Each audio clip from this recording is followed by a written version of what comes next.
प्रिय विद्यार्थियों, आज हम राजनीति विज्ञान के अंतर्गत महात्मा गांधी के आर्थिक विचारों की चर्चा कर रहे हैं। गांधी जी ने आर्थिक विचार आर्थिक प्रश्नों की शास्त्रीय व्याख्याओं पर आधारित नहीं थे। गांधी जी ने आर्थिक विचार आर्थिक प्रश्नों की शास्त्रीय व्याख्याओं पर आधारित नहीं थे। उन्होंने तो वस्तुतः नैतिक आस्थाओं को आर्थिक क्षेत्र में लागू करने का प्रयास किया है। इसी कारण गांधी जी ने आर्थिक विचारों की अपनी पद्धति को मानवीय अर्थशास्त्र की संज्ञा दी है। उन्होंने स्पष्ट किया कि आर्थिक संबंधों में सत्य और अहिंसा की प्रयुक्ति मानवीय अर्थशास्त्र का आधार है। गांधी जी की स्पष्ट मान्यता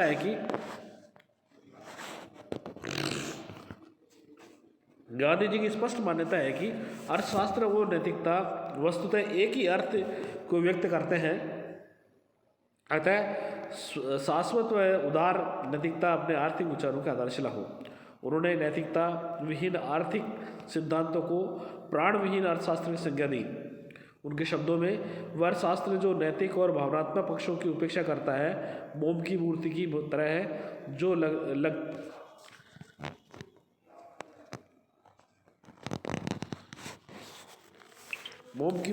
है जो लगती चाहे सजीव हो किंतु होती प्राणविहीन है। अर्थशास्त्र के नैतिक आधार। गांधी जी के आर्थिक विचारों की रूपरेखा कतिपय नैतिक मूल्यों पर आधारित है। उनकी आर्थिक प्रणाली के नैतिक विचारों का जो विवेचन है हम इस प्रकार से कर सकते हैं। इसमें पहला पॉइंट है समानता, आर्थिक न्याय, विकेंद्रीकरण, स्वदेशी, कायिक श्रम, सभी व्यवसाय की समानता, और उसके बाद में औद्योगिकरण और यंत्रवाद का विरोध, और इसी प्रकार से औद्योगिकरण का विरोध, आदर्श आर्थिक प्रतिमान, विकेंद्रीकृत ग्रामीण अर्थव्यवस्था। तो सबसे पहले हम बात करते हैं समानता की। अर्थव्यवस्था के नैतिक आधार में पहला है समानता। गांधी जी की दृढ़ मान्यता है कि समानता को सुनिश्चित किए बिना कोई आर्थिक प्रणाली आदर्श नहीं मानी जा सकती है। उनके मानवीय अर्थशास्त्र में गरीब और अमीर के बीच खाई को बांटना सर्वाधिक महत्वपूर्ण है। उनका मानना था कि ऐसा नहीं हो कि गरीब गरीब बनता चला जाए और अमीर अमीर बनता चला जाए। गांधी जी ने समानता को सभी व्यक्तियों द्वारा भौतिक संपदाओं के समान मात्रा में स्वामित्व के रूप में नहीं, अपितु प्रत्येक व्यक्ति को जीवन की अनिवार्य आवश्यकताओं की पूर्ति समान सुनिश्चितता के रूप में परिभाषित किया।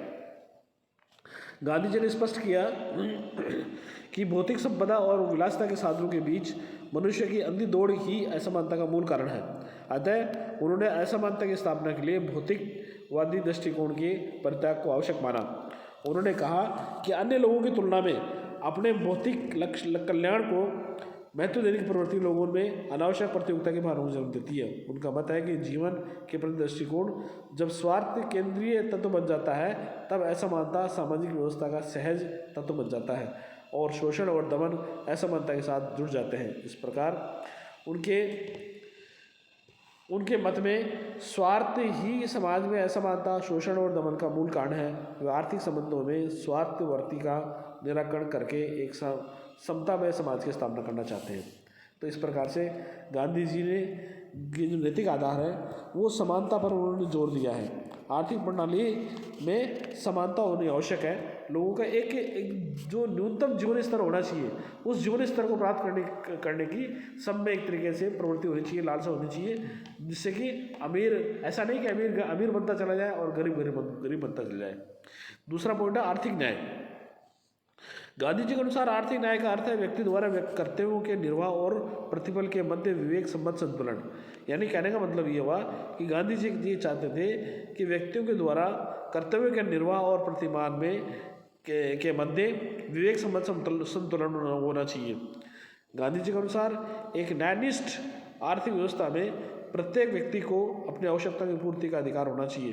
किंतु ये भी सुनिश्चित किया जाना चाहिए कि ये अधिकार व्यक्ति को तभी प्राप्त हो जबकि वह अपनी क्षमता के अनुपात में अपने कर्तव्यों का पालन करे। उन्होंने कहा, एक हाथी को उतनी मात्रा में खाद्य सामग्री प्राप्त करने का अधिकार है जितना कि उसके शरीर के आकार के अनुपात में आवश्यक हो, किंतु उसे अपने शरीर के आकार के अनुरूप ही सेवा प्रदान करके उस उपभोग को उचित सिद्ध करना होगा। यदि ऐसा करता है तो माना जाएगा कि उसने एक चींटी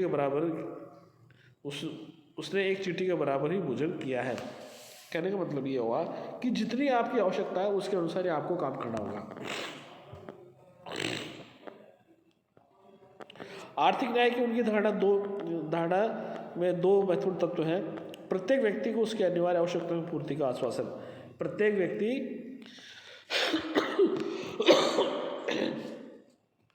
व्यक्ति को उसकी अनिवार्य आवश्यकताओं की पूर्ति का आश्वासन। दूसरा, सचेतन प्रयत्न द्वारा नैतिक उत्थान के लिए व्यक्ति का समर्पण। उपयुक्त मतलब ये जो तत्व हैं, इन तत्वों के द्वारा इन तत्वों से प्रथम समाज से ये अपेक्षा करेगा कि वह सभी व्यक्तियों को उनकी आवश्यकताओं की पूर्ति के साधन उपलब्ध कराए। द्वितीय, व्यक्ति से अपेक्षा करेगा कि वह अपनी आवश्यकताओं की संभव सीमित कर ले। इस प्रकार उनकी आर्थिक न्याय की धारणा में समाज और व्यक्ति दोनों के कर्तव्य समाविष्ट है। उन्होंने स्पष्ट किया कि व्यक्ति की भौतिक आवश्यकताओं की पूर्ति आवश्यक है, किंतु आर्थिक न्याय के प्रति समर्थ व्यक्ति उनकी पूर्ति के संबंध में 3 बातों को सदैव ध्यान रखेगा। ये 3 बातें कौन सी हैं? पहला है, जीवन स्तर में सुधार के प्रयत्न एक सीमा तक ही उचित माने जा सकते हैं।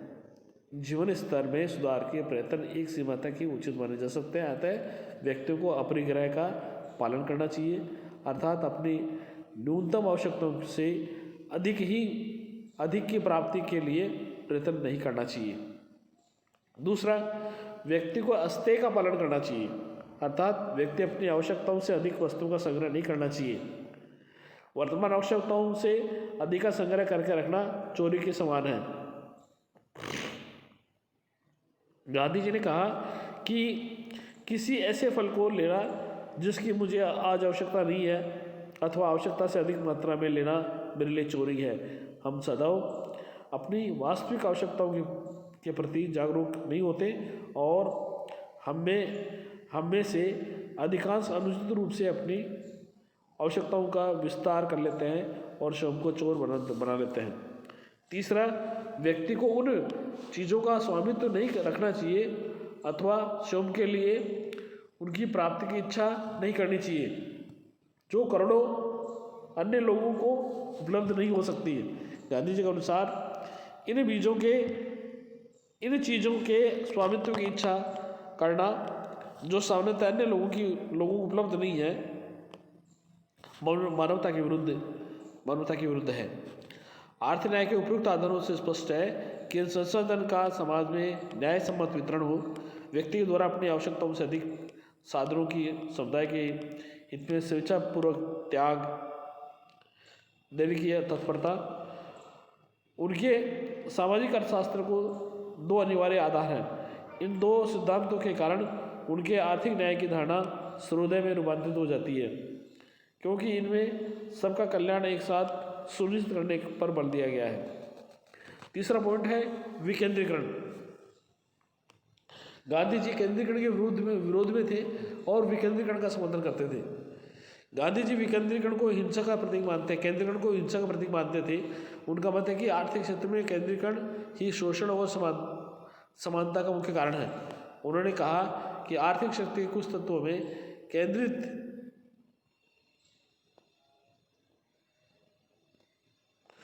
उनकी मान्यता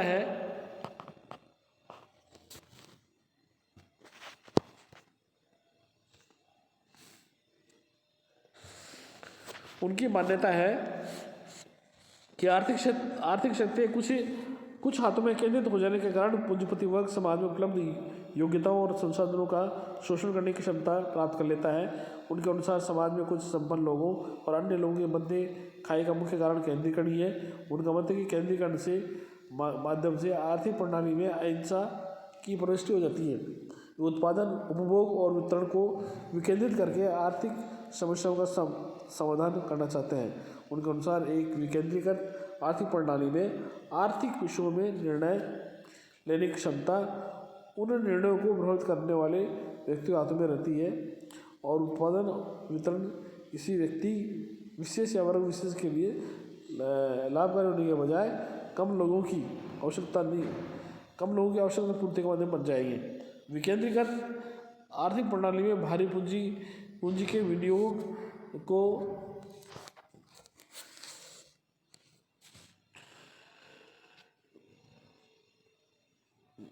गांधी जी ने ग्राम को आर्थिक विकेंद्रीकरण की व्यावहारिक इकाई बनाकर श्रम प्रधान उद्योगों द्वारा स्थानीय स्तर पर उत्पादन वितरण को सुनिश्चित करना चाहते हैं। उनकी विकेंद्रीकृत आर्थिक प्रणाली में बाहरी उद्योग, मशीनीकरण और टेक्नोलॉजी की अधिक सार्थकता नहीं रहेगी।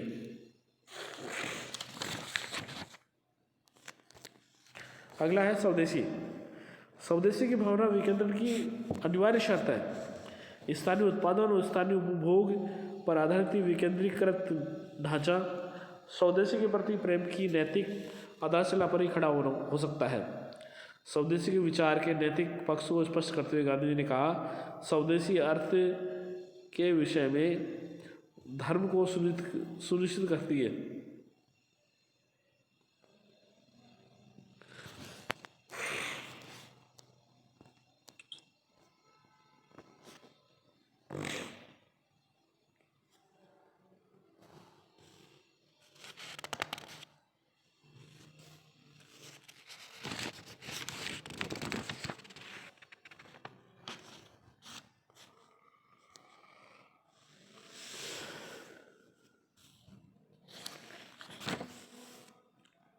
गांधी जी के अनुसार स्वदेशी एक सार्वभौम धर्म है जिसका अर्थ है निकटतम उपलब्ध संदर्भों के प्रति कर्तव्यों का पालन करना, प्रारंभ करके शहर कर्तव्यों की परिधि को व्यापक बनाते जाने की भावना। इस प्रकार स्वदेशी में लोगों के प्रति द्वेष का भाव नहीं है। ये तो केवल इस बात को विनम्र स्वीकार करती है कि व्यक्ति की कर्तव्य पालने की क्षमताएं सीमित है। स्वदेशी के विचार से व्यक्ति अपने समर्पण को अपने सामर्थ्य के अनुसार सीमित करके आस पड़ोस और ग्राम की सेवा को अपना व्रत बना लेता है।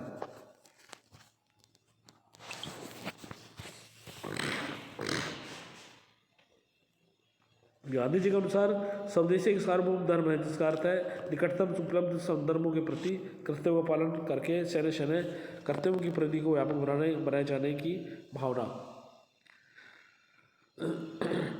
इस प्रकार स्वदेशी में दूसरों के प्रति द्वेष का भाव नहीं है। यह तो केवल इस बात की विनम्र स्वीकृति है कि व्यक्ति के कर्तव्य पालन की क्षमताएं सीमित है। स्वदेशी के माध्यम से व्यक्ति अपने समर्पण को अपने सामर्थ्य के अनुसार सीमित करके आस पड़ोस और ग्राम की सेवा को अपना व्रत बना लेता है। इस प्रकार स्वदेशी की भावना अंततः सारे संसार के हित को सुनिश्चित कर सकती है। गांधी जी ने कहा शुद्ध स्वदेशी धर्म विदेश के विरुद्ध नहीं है, फिर भी स्वदेशी सर्वदेशी नहीं है, क्योंकि ऐसा होना असंभव है। सबका हित करने की सामर्थ्य व्यक्ति में होती है, अतः सबका हित साधन प्रक्रिया के सामर्थ्य पर ही सही उपभोग नहीं हो पाता। सबका हित साधने का उपाय यह है कि अपने पड़ोस से सेवा का कार्य आरंभ किया जाए। मेरे लिए सब बराबर है, ये कहने पर अधिकांश उसी को है जिसने पड़ोसी के प्रति अपना धर्म पालन किया हो। मेरे लिए सब बराबर है, अतः ये कहकर जो पड़ोसी का तिरस्कार करता है केवल अपने हितों की पूर्ति करता है। वह स्वैच्छाचारी है, स्वशासन है, स्वच्छंद है, वह अपने लिए जीता है। गांधी ने स्पष्ट किया कि स्वदेशी पालन करने में विदेशी के प्रति घृणा या द्वेष का महत्व नहीं है। उनकी मान्यता है कि स्वदेशी धर्म के प्रति समर्पित व्यक्ति कूपमंडूक नहीं होगा। उसके अनुसार जो चीज़ देश में नहीं बन सकती, तो विदेश में क्षमा लेने में विदेशों में समा मांग लेने में स्वदेशी के अधिकार का निषेध नहीं होता है। नेक्स्ट है कायिक श्रम और सभी व्यवस्थाओं की स्थापना। गांधी जी ने सभी व्यवसायों की अनिवार्य समानता पर बल दिया। उनका मत था कि कायिक श्रम की अनिवार्यता को स्वीकार कर लेने से विभिन्न व्यवसायों के मध्य भेदभावों का आधार ही समाप्त हो जाएगा। उन्होंने शरीर श्रम के विचार को दिव्य माना और कहा, ईश्वर ने मनुष्य का निर्माण श्रम के द्वारा अपना भोजन प्राप्त करने के लिए किया, और कहा कि जो श्रम के बिना खाते हैं वे चोर हैं। कायिक श्रम की धारणा ये अपेक्षा करती है कि प्रत्येक व्यक्ति अपने निर्वाह आवश्यकता जुटाने के लिए अनिवार्य रूप से भौतिक श्रम करे। इस प्रकार कोई भी व्यक्ति किसी श्रम के प्रति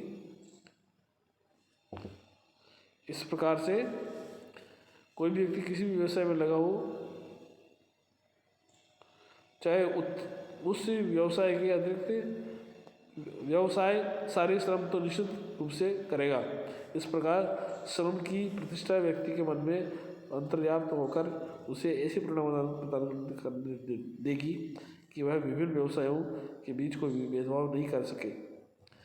कायिक श्रम या रोटी के लिए श्रम की धारणा यह सुनिश्चित करेगी कि प्रत्येक व्यक्ति अपनी आजीविका को शरीर श्रम से अर्जित करे और बौद्धिक क्षमताओं का उपयोग परोपकार के करे।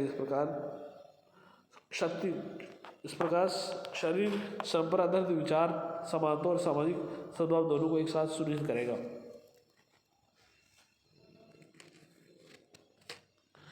नेक्स्ट है औद्योगिक और यंत्रवाद का विरोध। गांधी जी औद्योगिकरण और यंत्रों के अनियंत्रित विकास के विरुद्ध थे। उन्होंने विकसित यंत्रों पर आधारित औद्योगिक व्यवस्था को मानवता के सम्मुख उपस्थित समस्याओं का मूलभूत कारण माना है। उन्होंने कहा कि मशीन के विकास और औद्योगिकरण के कारण एक राष्ट्र के बाद दूसरे राष्ट्र का शोषण करने की क्षमता आ जाती है। उन्होंने आशंका व्यक्त की कि अनियंत्रित यांत्रिक और तकनीकी विकास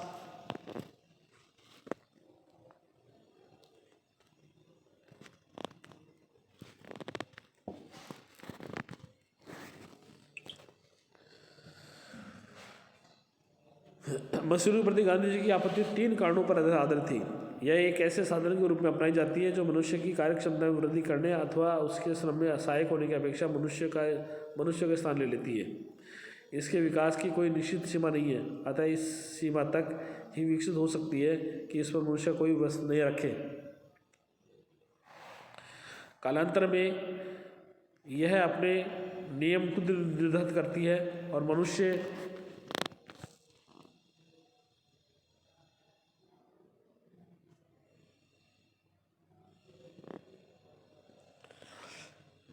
इसके विकास में कोई निश्चित सीमा नहीं है, अतः यह इस सीमा तक भी विकसित हो सकती है कि उसमें मनुष्य का कोई वश न रहे। कालांतर में वो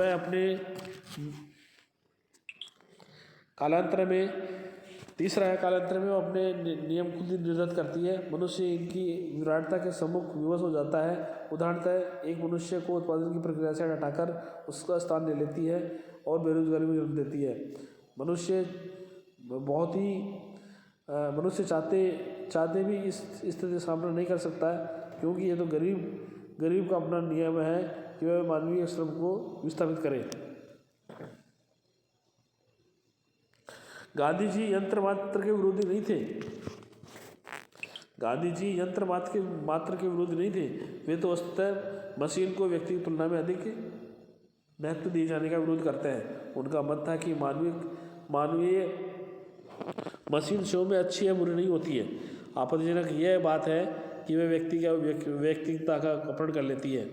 उन्होंने कहा कि मैं वास्तव में मनुष्य की तुलना में मशीन की सुरक्षितता को समाप्त करना चाहता हूँ। वर्तमान में प्रत्येक कार्य को मशीन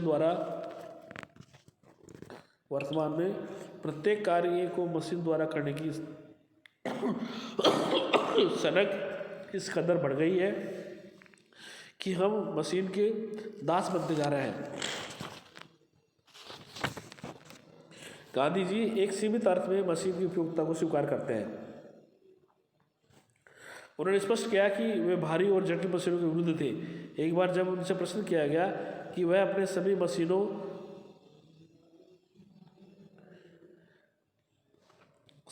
के विरुद्ध हैं, उन्होंने स्पष्ट कहा, मैं ऐसा कैसे कह सकता हूँ यदि वह जबकि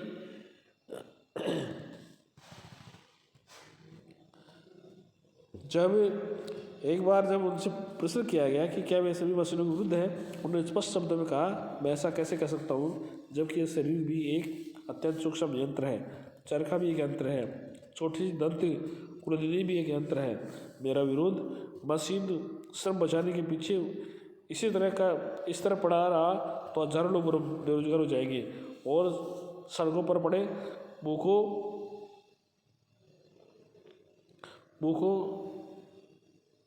मरने के लिए विवश हो जाएंगे। मैं मानवता के थोड़े से हिस्से के लिए श्रम और समय की बचत नहीं करना चाहता, किंतु अपितु सबके लिए ये कहना चाहता हूँ कि मैं समृद्धि का कुछ लोगों के हाथों में केंद्रीकरण नहीं बनना चाहता, अपितु उनका सब लोगों के मध्य वितरण चाहता हूँ। अतः आज मशीन केवल कुछ लोगों की लाखों लोगों की पीठ पर सवार होने से सहायता करती है।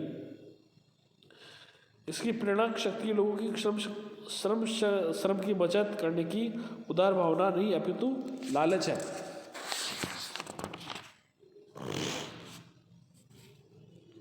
यंत्र के प्रति अपने दृष्टिकोण को स्पष्ट करते उन्होंने कहा कि यंत्रों के ऐसे उपयोग के वे समर्थक है जिससे सबका भला हो तथा जिसमें कुछ लोगों को अन्य लोगों का शोषण करने का अवसर प्राप्त न हो।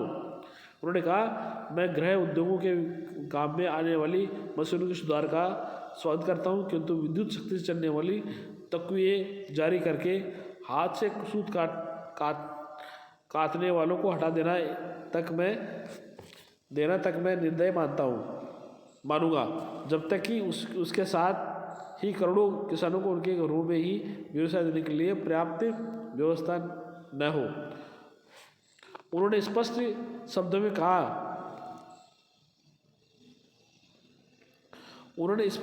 कहा कि यदि यंत्रों के विकास से भारत की दरिद्रता का अंत हो सके और लोगों को उनके उपयोग के कारण आलस्य की वृत्ति उत्पन्न न हो, तो वे भारत में विकसित यंत्रों के उपयोग का विरोध नहीं करेंगे। इस दृष्टि से उन्होंने भारत में ऐसे यंत्रों के विकास की आवश्यकता माना जो भारतीय परिस्थितियों के अनुरूप हो। उन्होंने कहा कि इस भारत में ऐसे यंत्रों का उपयोग उचित होगा जिसके माध्यम से भारी उद्योग नहीं है, अपितु लघु और कुटीर उद्योग संचालित किए जाए, ताकि भारी पूंजी का विनियोग के बिना ही देश में रोजगार के व्यापक अवसर प्राप्त हो सके और लोगों की दरिद्रता दूर हो सके। तो इस तरह से हमने गांधी जी के आर्थिक विचारों के बारे में जाना। गांधी जी औद्योगिकरण का विरोध करते थे और आदर्श आर्थिक प्रतिमान विकेंद्रीकृत ग्रामीण अर्थव्यवस्था पर जोर देते थे, आत्मनिर्भर और विकेंद्रीकरण। गांधी जी ने स्पष्ट किया कि ग्राम प्रधान अर्थव्यवस्था लघु कुटीर उद्योगों पर आधारित होगी। इस व्यवस्था के उत्पादन के लिए भारी भरकम आधुनिक मशीनों को आश्रय नहीं लिया जाएगा, अतः उत्पादन विपुल मात्रा में नहीं होगा और नहीं भारी मात्रा में पूंजी के विनियोग की आवश्यकता होगी। इससे उत्पादन वितरण में पूंजी की तुलना में श्रम की प्रतिष्ठा होगी, अतः उत्पादन प्रणाली शोषण को जन्म नहीं देगा।